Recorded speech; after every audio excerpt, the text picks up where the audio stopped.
پیارے دوستو السلام علیکم۔ بسم اللہ الرحمن الرحیم۔ مولانا رومی رحمۃ اللہ علیہ نے ایک بزرگ کی حکایت لکھی ہے کہ وہ حاجت مندوں کو کبھی مایوس نہیں کرتے اور ہر سائل کی ضرورت پوری کرتے ہیں، اور اپنے پاس ہوتا تو دے دیتے ہیں اور اگر نہ ہوتا تو کسی سے قرض لے کر دے دیتے ہیں۔ اس طرح ان بزرگ کی ذمہ بہت سے لوگوں کا قرض ہو گیا۔ ایک دن سارے قرضخواہ آپس میں مشورہ کر کے آپ کے پاس جمع ہو گئے اور عرض کیا کہ آج ہم آپ سے اپنا قرض وصول کرنے آئے ہیں، اور جب تک آپ قرض نہیں دیں گے ہم یہاں سے واپس نہیں جائیں گے۔ تو ان بزرگ نے فرمایا کہ آپ حضرات تشریف رکھیں، جب اللہ تعالیٰ دیں گے تو میں آپ حضرات کو دے دوں گا۔ سارے قرضخواہ بیٹھ گئے اور انتظار کرنے لگے۔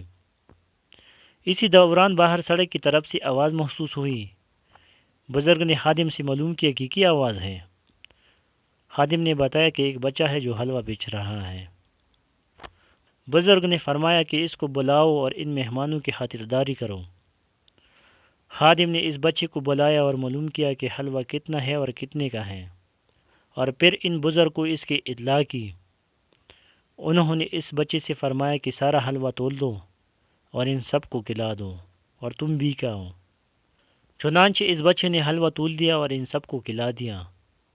جب سب نے حلوہ کھایا تو اس بچے نے حلوہ کی قیمت مانگی، تو ان بزرگ نے فرمایا کہ اگر پیسے ہوتے تو یہ لوگ یہاں کیوں بیٹھے ہوتے؟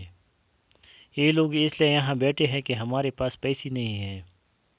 تو بھی ان کے ساتھ بیٹھ جا، اگر اللہ نے دیا تو تجھے بھی دے دیں گے۔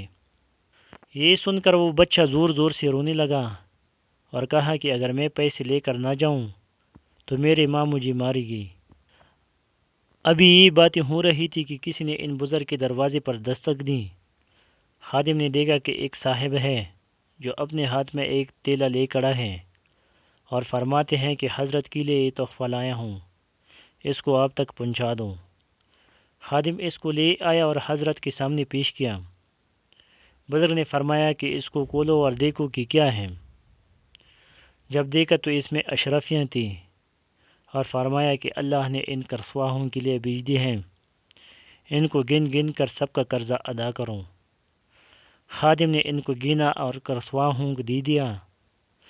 اس تیلے میں اتنی رقم تھی کہ سارے قرضخواہوں کا قرضہ ادا ہو گیا، اور ساتھ ہی اس بچے کے حلوے کی رقم بھی ادا ہو گئی، اور سب لوگ چلے گئے۔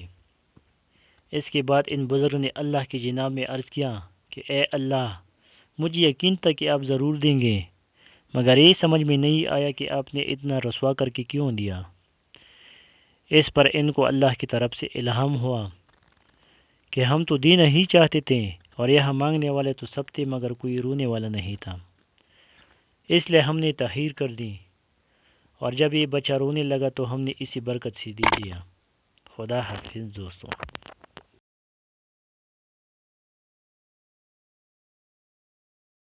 مزید ایسی اسلامی اور سبق آموز واقعات کے لیے ہمارے چینل کو سبسکرائب کریں، کیونکہ اس چینل پر ایسی ہی کہانیاں ملتی رہیں گی۔ کہانی اچھی لگی ہو تو لائک اور شیئر ضرور کریں۔ آپ کی قیمتی وقت کا بہت بہت شکریہ۔ خدا حافظ۔